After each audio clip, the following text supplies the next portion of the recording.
سلام دعني هبلنا تتاتلتن فتوتن رارا ميديا واناون موياون ميزاناون تحسوتات رارا ميديا حيزنا قريبنا لنا واناو زعبتات تقراي حدش معبالتات المركاب شانلنا لايك شير سابسكرايب بمقوارك تكتاتلنا نقدم نيلوم على تحزنا يوم حابريتاتات نابا زرزروم كنبل بريزنت قزيوم محدارة تقراي لتنال جنرال تادس ورده كلهم رأسهم محدارات سن كللاتن بمكتل قدم منستر معرك حلف ماخل موهاد هنتات ديمقراسي مكتل بريزنت ودب بلتقنا ايتا عدم فرح نابا كتما جمع زاعتون خنو نزتسرالو على دما كم هاجر عرسام كأل مقبي كم هاجر عرسام خال مقبي نمعوات سقبرات عران تمكرون كم اون زي تمها هاروت مرسيا اتي كابلوم جميرون خلتت خطتلت معلت خكاية تتبيت سقبرالو نايت شعات صوارح نايفتات ما مدراخ مسيقار سرعة مقبي حدرن كومشن محدارا حدق ايتوبيا بسفحون مقمقام كام زخوني تدريسو زلو ازي خمزيلون دهالو دمام عتاقيتات شوردا نخلت عمتات ببريزنتنات زمرحو قزيوم محدار عبزقوان بمكتلو زنبرا جنرال تحدث ورده تتكيو قزات عن حترما بحد عمت كم سنة وحاز ذكرن تخون عم بمنقو ذكرن تخون كابناي تقراي سلطانة تالي وابناي سرعة بلتقنا حدش متواهبو زلو جيتات شوردا زكايدو زلو منقصاص كونه مس اب تقراي زلو مريحنت زوها بزلو وتطات دم قصيلوم اب قرباوان كما مخر قداس مبر افريكا بمنستر نستو شماب دام بريزنت نبر جيتات شوردا منقصاو مدبر تلفزيون فانا قريبو اب زنبرو على محتاج بوليتيكا وطر تقراي كال رسم زوسخ غداي خوينو يقنيو انتخونا جن زي حقاو عدنا نقدن ورقي زي حقاو مسجار سبات مطفا ገንዘብ ዲያስፖራ አትለተጋደልቲ ካብ አንደበት አይተጌታቸው ረዳስ ተሰማው አቤት ክስተታቱን ይዮም ቢሮ ሰላም ጸጥታነት በአርባብ ጽው ዝነበረ መግለጽ ይከሰታት አይተጌታቸው ረዳ ሐቅነት ከምዘይ ብሎ በመሐባሩ ዝርሳ አይኮነን ሕዝ ድማ ቤት ጽፈት ፕሬዝዳንት ግዜም ምሕዳር ትግራይ ምላሽ ሳብሉን ተኸውን አመንኩ ክልቲዮም ዘሎ መስሐብ ቅድም ሎሚ በቅልዑ ኳንተ ዘይወጻ በቀረባዋናት ግን አይተጌታቸው ጀነራል ታደሰ ወረደ ገበኛታት ከይቃልዑ ናብ ቅድም ሕጊ ከይቀርቡ በመሸፈፋን ከሱ ተሰሚዑ ነቲያ በቃለ محتاج ተዘርዘረ ገበናት ስቃው መግለጽ ድማ ነታሪክ ቃል ህዝብ ትግራይ ዘጉድፍ መጻ ዕድል ትግራይ ኣብ ሓደ ጋዜጡ ከብል ድማ ንክስታት አይተጌታቸው ረዳውን ተነጽቁ ሕና መፍዳይ ማእኸል ዝገብረ ፖለቲካዋን ቅዱስ መርሖ ከብሉና መላኺቱ ኣብ ዝግብረ መልስ ቤት ጽፈት ፕሬዝዳንት ግዜም ምሕዳር ትግራይ ተሓታትነት ልዕልና ሕግን ምርግጋጽ ዓለመ ዘይኮነ ሳቡል ቀሰባትን ጉጅለት ካላትን ዘነጻጸረ መጥቃት ሕና መፍዳይ ማእኸል ዝገብረ ፖለቲካው አንቅዱስ መርሖ ምዃኑን ተዓዚብና ይብል አይተጌታቸው ረዳ ብናይ ስልጣን ነጻኒሕቱ ሰርአይ ውድቀታት ሙሉና በካል አካል በመምኽናይ خصاص ኮይኑ ከም ዘተርአይ ውነት መግለጽ መላኺቱ እዩ ኣብ ናይ ክልተ ዓመት ጻንሒ ስልጣኑ ክንደተጽቢት ዝግበረሉ ክሰርሕ ከም ዘይካለ ኣብ ዝተፈለለዩ አጋጣምታት ክገለጽ ሰማዕተ ጌታቸው ረዳ ነዚ ከምቀንድ ምኽንያት ድማ ዓለውት መሪሕነት ህወሓት ማሕውራቶም በሰንኪ ዝፍሕስው ዲታት መሐልኻታት ምኾን ይጠቕሱ በፕሬዝዳንትነቶም ጥራሕ ክውስንሉ ኣብ ኢዶም ኣብዛት ዋስታት ሓደ ዓመት ዝመልኦን ማንም ቀዳሕ ዝተገብረ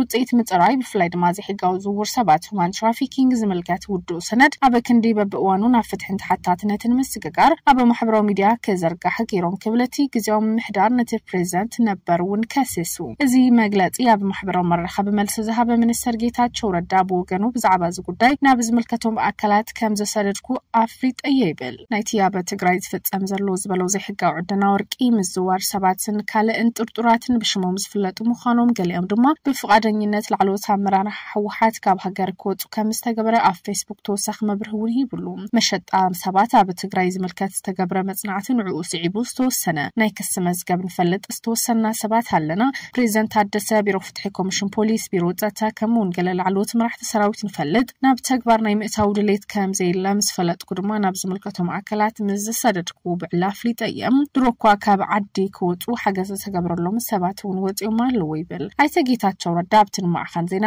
ኤፍቢሲ ዝሃቦ ብክልተ ክፋል ዝቀረበ ቃለ መጠይቅውን ዘልዕሉ ምስ ጉዳይ ዝተሓዘ ክስ ዘይሕጋው ምዝዋር ሰባት ጅሁን ሓስካ ዝሕተት ክፍሊት ገንዘብ ምዃኑ ኣብ እዋነት ኩናት ዝተኻየደሉ ክልተ ዓመታት ሰራዊት ኣብ ጎን ሓይልታት ማእከላይ መንግስቲ ንዝተሰለፉ ሰራዊት ኤርትራን ምፍራስ ብዝብል ፖለቲካዊ ውሳነ ህወሓት ስዒቡ ዝመጽእ እኳ እንተኾነ ሰባት ንመሓዝ ነፍሲ ወከፍ $4,000 እናኸፈሉ ዘይሕጋው ምስጋር ሰባት ዝፍጽሙ ኣዘዝቲ ከም ዘለውን ይኸስስ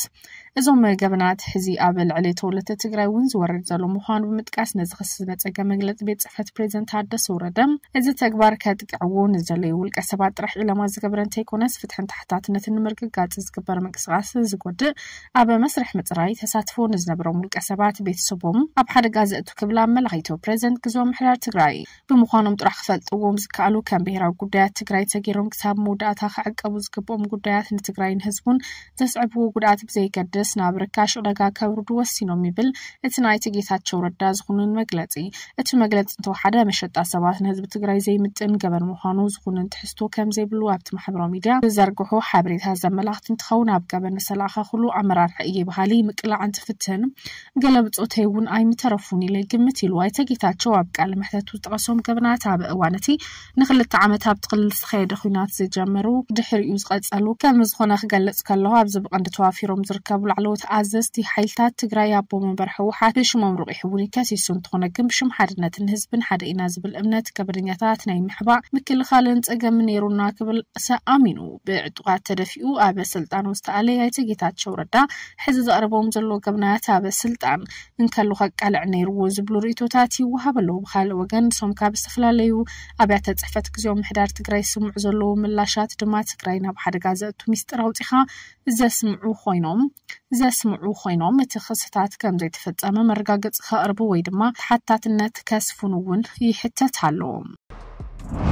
ኣብ ዝሓለፈ መዓልትታት ልዑል ኣዘራራቢ ኮይኑ ዝጸንሐ መንግስቲ ኤርትራ 78 እስራት ተጋሩ ፈቲሑ ብሸነኽ ዓዲ ኋላ ራማ ናብ ትግራይ ከም ዝሰደደ ዘፍለጠ እንትኸውን ኣብ ዝነበረ ሓበሬታ ኣብ ዝወሃቡ ዝነበሩ ሓበሬታታት ድማ ብርክት ዝበሉ ምዝባዓት ምንባሮም ይግለጽ ኣሎ እቶም ሰባት ዳርጋ ኩሎም ኣብ ኤርትራ ተወሊዶም ዝዓበዩ ትሕቲ 45 ዕድመ ዝኾኑ ምዃኖም እቶም ሰባት ገሊኦም ምስ ኤርትራውያን ተዋሲቦም ዝተዛመዱ ጥሪትን ንብረትን ዘፍረዩ ምዃኖም እቶም ዝነውሐ ዝተኣሰሩ 4 ዓመትን 5 ወርሕን ዝተኣሰሩ ምዃኖም ዝገለጸ ፖሊስ ኮሚሽን ማእከል ትግራይ 272 እስራት ከም ዝነበሩ ዝተረፉ ከም ዘለዉ እውን ዝሕበር ንኩነታት ማእሰርቶም ኣመልኪቱ ገሊኦም ብስልኪ ተፀዊዕና ናብ ቀበሌ መፂና ገሊኦም ድማ ተጠርጠሩ ኢኹም ድሕንነትኩም ሓደጋ ከይበፅሐኩም ተባሂልና ምስኣተና ዝተሓተተ ሰብ የለን ከም ዝበሉ እቶም ተጋሩ ኣብ ዓዲ ኣቤቱን ማይሳርዋን ኣብ ክልተ ቦታ ተኣሲሮም ድሕሪ ምጽናሕ ድሓር ድማ ናብ ሓደ ቦታ ተወሲዶም ከም ዝተኣሰሩ ንፖሊስ ካብ ዝሃብዎ መረዳእታ ክፍለጥ ተኻይሉ ናብዚኢኹም ኣይተባሃልና ጭዒኖም ወሲዶም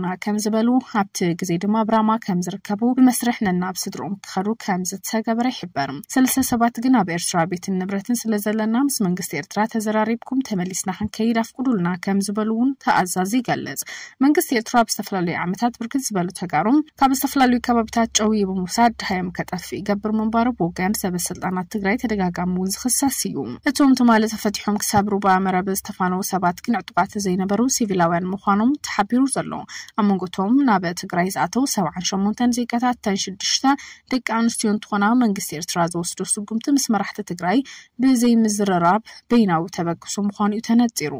ኣብ እዋን ኩናት ትግራይ ናብ ኤርትራ ተጨዊም ዝተወሰዱ ገና ብኣማይት ዝግመቱ ሓልዋቶም ዘይፍለጡ ሰባት ግን ከም ዘለዉ እውን ዝሕበር እዩ